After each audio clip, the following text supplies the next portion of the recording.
સુરતમાં ખારીપુરના પાણી રસ્તાઓ પરથી તો ઉતરી ગયા છે, પરંતુ ટેક્સટાઇલ માર્કેટના બેઝમેન્ટમાંથી પાણી હજી નથી ઉતર્યા। સુરતમાં ખારીપુરના પાણી રસ્તાઓ પરથી તો ઓસરી ગયા છે, પણ પાછળ છોડી ગયા છે તબાહીના કાળા ડાઘ। શહેરના વેપારીઓ માટે આ પૂર માત્ર પાણીનું સંકટ નથી, પણ આર્થિક કમર તોડી નાખનાર આફત બનીને આવ્યું છે। સારોલી વિસ્તારના માર્કેટ હોય કે અન્ય વેપારીનો ઘર, દરેક જગ્યાએ બેઝમેન્ટમાં ભરાયેલા પાણીએ વેપારીઓનો કરોડોનો સામાન સહાય કરી નાખ્યો છે। અંદાજ લગાવવામાં આવી રહ્યો છે કે વેપારીના 100 કરોડ રૂપિયાથી પણ વધુનું નુકસાન થયું છે। માત્ર માલ સામાન નહીં, પણ બેઝમેન્ટમાં પાર્ક કરેલી મોટી ગાડીઓ અને કિંમતી સાધનો પણ પાણીમાં ગરકાવ થઈ ગયા છે। હાલમાં સારોલી જેવા વિસ્તારમાં તો સ્થિતિ એવી છે કે વેપારી પોતાની રીતે પંપ મૂકીને પાણી બહાર કરવા પર મજબૂર બન્યા છે। बहुत पानी था, 3 दिन से पानी निकालने में लगे हुई है पूरी टीम। फिर भी अभी भी पानी बहुत है, निकालने में कम से कम 12 से 16 घंटा और लगेगा। कितने पार्सल है, कितनी कार अंदर फंसी चुकी है? कार की तो कोई गिनती नहीं है, अंदर बहुत कारें हैं, 2 व्हीलर भी बहुत है और व्यापारियों के पार्सल भी बहुत है। अचानक पानी आ गया तो कोई भी निकालने के लिए किसी को टाइम मिला नहीं है और ऊपर के ग्राउंड फ्लोर में भी बहुत पानी आ चुका था, वो साफ सफाई चालू है। હજી આ પાણી કાઢતા વેપારીઓને 1 દિવસ જેટલો સમય લાગી શકે છે। વેપારીઓને આ પૂરના કારણે કરોડો રૂપિયાનું નુકસાન વેઠવાનો વારો આવ્યો છે। સુરતનું ખારીપુર હવે સુરતીવાસીઓ માટે મોતનું ખારીપુર બની ગયું છે। મોતનો આંકડો વધીને 43 પહોંચી ગયો છે। સુરતમાં આવેલા વિનાશકારી ખારીપુરની અસર હવે ભયાનક સ્વરૂપ ધારણ કરી રહી છે। પૂરના પાણી ઓસરતા જ જે વાસ્તવિકતા સામે આવી છે તે હચમચાવી નાખે છે। બેસ્તાન ખાડીમાંથી આજે વધુ 2 મુદ્દે મળી આવ્યા છે। આ સાથે જ આ પૂર હોનારતમાં અત્યાર સુધીમાં કુલ મૃત્યુઆંક 43 સુધી પહોંચી ગયો છે। સૌથી ચિંતાજનક બાબત એ છે કે હજુ પણ અનેક પરિવારો પોતાના સ્વજનોને શોધી રહ્યા છે અને ગુમ થયા હોવાની ફરિયાદો સતત સામે આવી રહી છે। પાણી ઓસરવાની સાથે જ જે મુદ્દે મળી રહ્યા છે તે સ્થાનિક તંત્રની બચાવ કામગીરી અને પૂર વ્યવસ્થા સામે ગંભીર સવાલો ઊભા થયા છે। સુરતનું આ ખારીપુર તંત્રના પાપે આવ્યું છે તેવો સ્થાનિકોનો આક્ષેપ છે। જો પૂર જ નહીં આવતે તો તેઓના સ્વજનને ગુમાવવાનો આજે વારો જ ના આવતે। વરસાદી ટર્ફ પસાર થતા વાતાવરણમાં ફેરફાર આવ્યો છે અને સાથે જ સામાન્ય વરસાદની આગાહી હવામાન વિભાગે વ્યક્ત કરી છે। ભર ચોમાસે રાજ્યમાં સામાન્ય વરસાદની આગાહી હવામાન વિભાગ દ્વારા વ્યક્ત કરવામાં આવી છે। વરસાદી ટર્ફ પસાર થતા વાતાવરણમાં મોટો ફેરફાર નોંધાયો છે। ઉત્તર ગુજરાતમાં છૂટાછવાયા વરસાદની આગાહી હવામાન વિભાગ દ્વારા કરવામાં આવી છે। મધ્ય ગુજરાત અને કચ્છમાં પણ સામાન્ય વરસાદ વરસે તેવી આગાહી વ્યક્ત કરી છે। દક્ષિણ ગુજરાત અને સૌરાષ્ટ્રમાં કેટલાક વિસ્તારોમાં ઝાપટા પડી શકે છે। ઉપરાંત દરિયાકાંઠે પણ વરસાદી માહોલ રહેશે તેવી આગાહી હવામાન વિભાગે વ્યક્ત કરી છે, જેના આધારે 2 દિવસ દરિયો ન ખેડવા માટે માછીમારોને સૂચના આપવામાં આવી છે। તો બીજી તરફ હવામાન વિભાગનું કહેવું છે કે રાજ્યમાં સરેરાશ અત્યાર સુધી 17% વરસાદની ઘટ નોંધાઈ છે। ઉપરાંત રથયાત્રાના દિવસે અમદાવાદમાં માત્ર વાદળછાયું વાતાવરણ રહી શકે છે। અમદાવાદમાં રથયાત્રાના દિવસે એટલે કે 16 જુલાઈએ વાતાવરણ વાદળછાયું રહેવાની આગાહી કરવામાં આવી છે। તો બીજી તરફ અત્યાર સુધી 17% વરસાદની ઘટ પણ નોંધાઈ છે। ગુજરાતના 10 ડેમ માટે એલર્ટ જાહેર કરવામાં આવી છે, જ્યારે 4 ડેમ માટે એલર્ટ છે અને 10 ડેમ માટે ચેતવણી જાહેર કરવામાં આવી છે। ગુજરાતમાં સાર્વત્રિક વરસાદના પગલે જળાશયોમાં પાણીની ભારે આવક થઈ રહી છે, જેના કારણે રાજ્યના 10 ડેમ હાઈ એલર્ટ પર છે, 4 ડેમ એલર્ટ પર અને અન્ય 10 ડેમ માટે ચેતવણી જાહેર કરવામાં આવી છે। હાલમાં રાજ્યના કુલ 206 ડેમોમાં ક્ષમતાના 41.6% એટલે કે 2,29,079 MCFT પાણીનો સંગ્રહ થયો છે। બીજી તરફ જીવાદોરી સમાન સરદાર સરોવર ડેમની સપાટી 416.40 ફૂટે પહોંચી છે, જ્યાં 65.71% પાણીનો જથ્થો ઉપલબ્ધ છે। ડેમમાં હાલ 8,833 ક્યુસેક પાણીની આવક સામે 619 ક્યુસેક પાણીની જાવક નોંધાઈ રહી છે। સરદાર સરોવર ડેમ હાલ 416 ફૂટ સુધી ભરાયો છે, જ્યારે પાણીની સંગ્રહ ક્ષમતા 65.71% નોંધવામાં આવી છે। ગુજરાતમાં કોરોના અને લંપી વાયરસ બાદ વધુ એક ખતરનાક વાયરસે દસ્તક દીધી છે, જેને લઈને તંત્ર દોડતું થયું છે।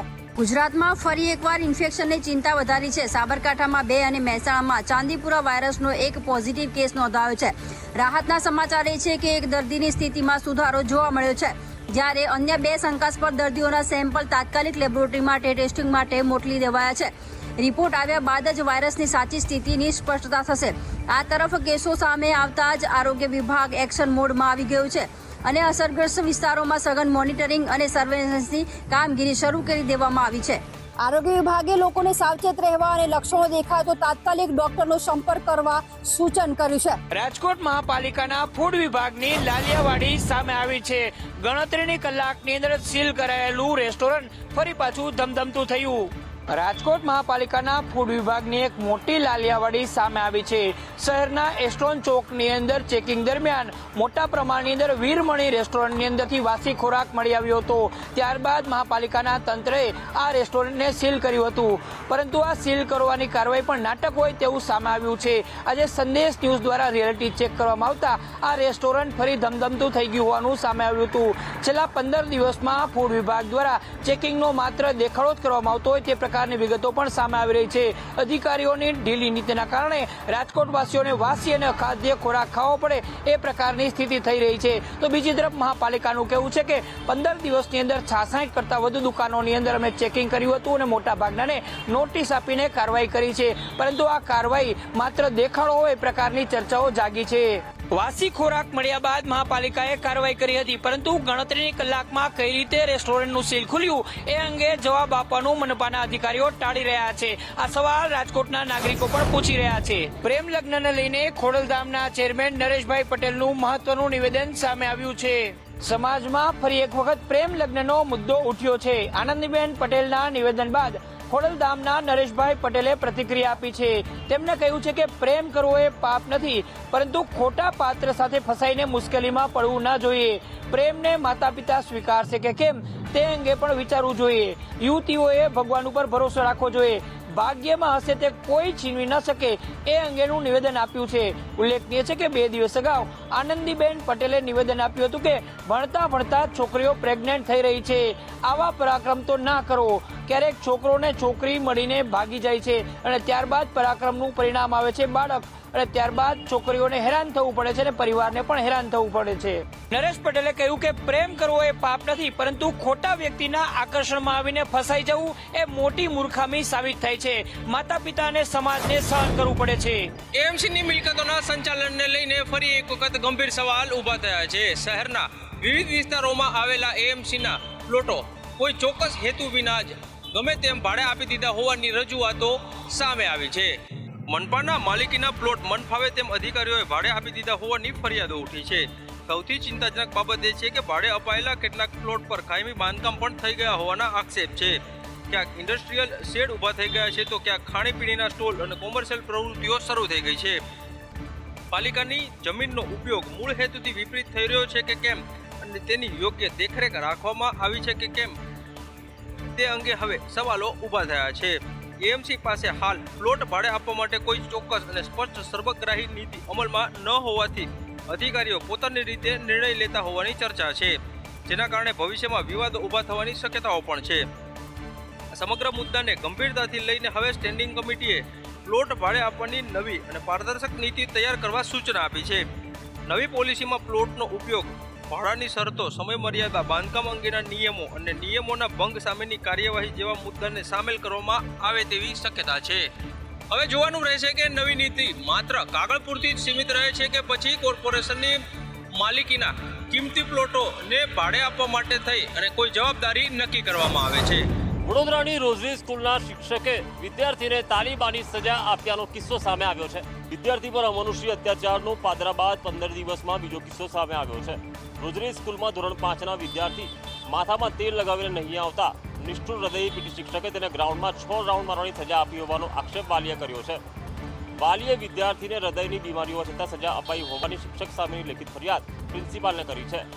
વાલીનું કહેવું છે કે તેનો પુત્ર બુધવારે માથામાં તેલ નાખ્યા વગર સ્કૂલમાં જતા પીટી શિક્ષકે ગ્રાઉન્ડમાં 6 રાઉન્ડ દોડવાની સજા કરી હતી. તેને પહેલેથી જ હૃદયની બીમારી છે તે અંગે સ્કૂલે જાણ કરી હોવા છતાં આવી સજા અપાતા તેની તબિયત બગડી છે. પ્રિન્સિપાલ સહિત શિક્ષકો વાત સાંભળવા તૈયાર ન હતા, જેને લઈને લેખિત ફરિયાદ આપી છે.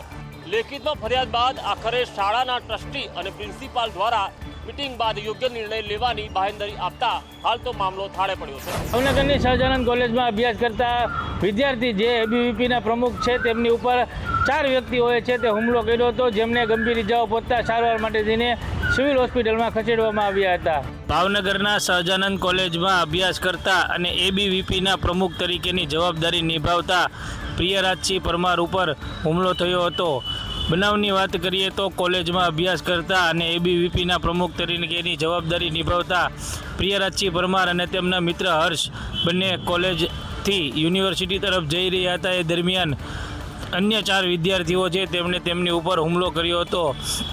હુમલાની વાત કરવામાં આવે તો સહજાનંદ કોલેજમાં અન્ય 3 વિધર્મી વિદ્યાર્થીઓ અભ્યાસ કરતા હતા, જેમાં ગાડી પાર્ક કરવાના બાબતે બોલાચાલી સર્જાઈ હતી અને જે બોલાચાલી બાદ મામલો છે તે ઉગ્ર બન્યો હતો અને મારામારી સુધી આવી પહોંચ્યો હતો.